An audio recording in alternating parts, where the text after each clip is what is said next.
కొనుగోలు శక్తి పడిపోయింది, అప్పులు పెరిగిపోయాయి, ఎన్నో ఇబ్బందులు. దాంతో పాటు రెడ్ బుక్ రాజ్యాంగం నడుస్తుంది.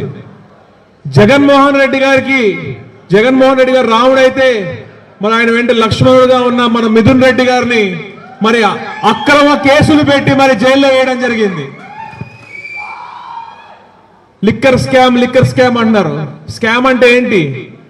2014 నుంచి 2019 వరకు టీడీపీ హయాంలో కంటే ఎక్కువ సంపాదన మరి ప్రభుత్వానికి వచ్చింది. మరి అక్కడ స్కామ్ ఎలా జరుగుతుంది? ఎక్కడైనా ఎంఆర్పి ధరలకు అమ్ముతున్నారా? మరి మద్యం ఎక్కడ అమ్మట్లేదు. అది స్కామ్ అంటే.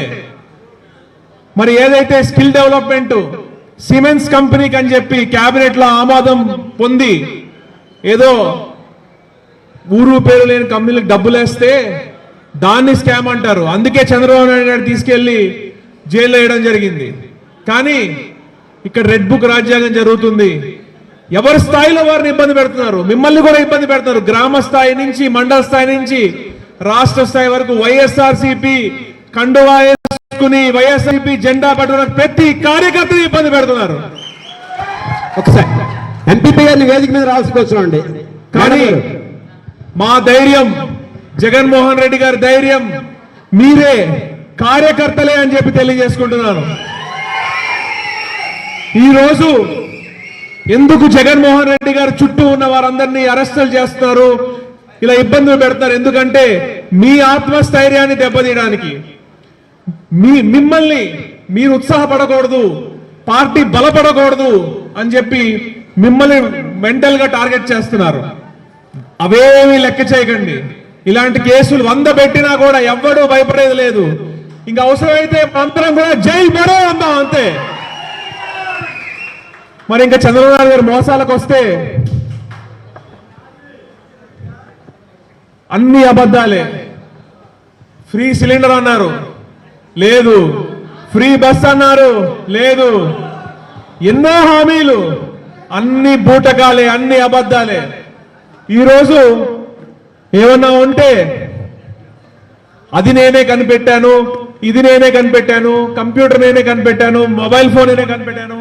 మొన్న చూశాను, చివరికి గేదెలకి పాలు పితకడం కూడా నేనే తీసుకొచ్చానని చెప్పుకుంటున్నాడంటే ఆయన్ని ఏ హాస్పిటల్లో చూపించాలో మరి మీరే డిసైడ్ చేయండి. అలానే అమ్మ ఒడి అనేది జగన్మోహన్ రెడ్డి గారి మానస పుత్రిక, దాన్ని పేరు మార్చి తల్లికి వందనం అని పెట్టి నా కొడుకు బుర్రలోంచి వచ్చిన ఐడియా అంటున్నారు. ఆ పప్పు గారికి వస్తుందా ఇలాంటి ఐడియాలు? ఒకళ్ళ దగ్గర నుంచి లాక్కోవడమే కానీ ఒకరికి పెట్టడం రాని ప్రభుత్వం ఈ టీడీపీ ప్రభుత్వం.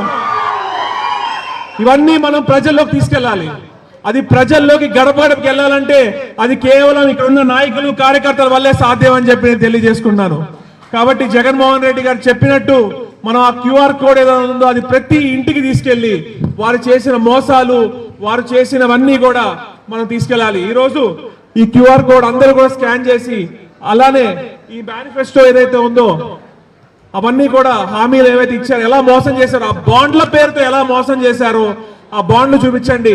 ఆ బాండ్లలో పవన్ కళ్యాణ్ అనే నేను, చంద్రబాబు నాయుడు అనే నేను త్రికర్ణ శుద్ధితో మీకు చెప్పినవన్నీ చేసేస్తాము 2024 జూలై నుంచి అన్నారు. కానీ ఏమీ చేయలేకపోయారు, కేవలం బూటకం. ఈరోజు పవన్ కళ్యాణ్ గారు చూస్తుంటే నిన్న ఆయన సినిమా ప్రీ రిలీజ్ ఈవెంట్ లో చూశాను. ఆయన అంటున్నాడు, ఈరోజు మన ప్రభుత్వం వచ్చింది, మనకు కావాల్సిన ధరలకి మేము టికెట్లు అమ్ముకుంటున్నాము అన్నాడు.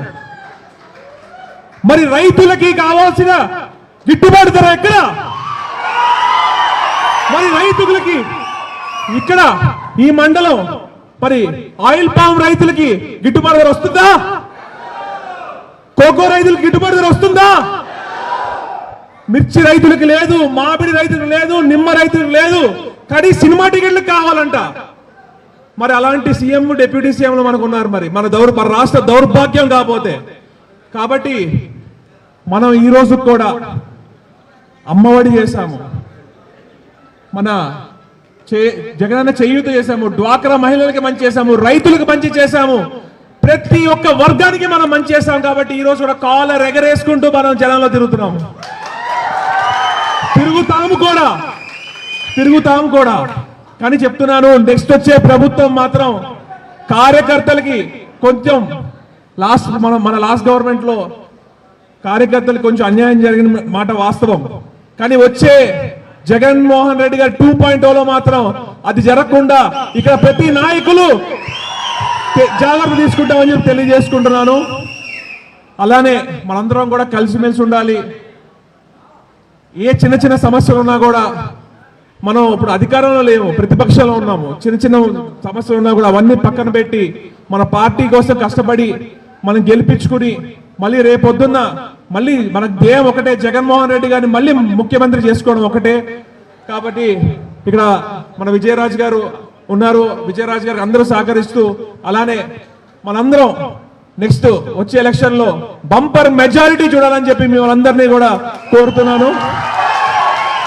3 తెలుగుదేశం కార్యకర్తలకి బయటికి రావడానికి 3 సంవత్సరాలు పట్టింది. అందరు ఇంట్లో తొంగున్నారు. కానీ మనము సంవత్సరం అయింది. ఇప్పుడే ఇంతమంది జన సందోహం చూస్తుంటే అసలు వచ్చే ఎలక్షన్ లో 170 గ్యారంటీ అనిపిస్తుంది అని చెప్పి తెలియజేసుకుంటున్నాను. మరి ఈ రోజు ఇక్కడ విచ్చేసినటువంటి ప్రతి ఒక్కరికి పేరు పేరు నమస్కారాలు తెలియజేసుకుంటూ నాకు ఈ అవకాశం ఇచ్చిన మీ అందరికీ, పెద్దలందరికీ కూడా నమస్కారం తెలియజేసుకున్నాను. Thank you.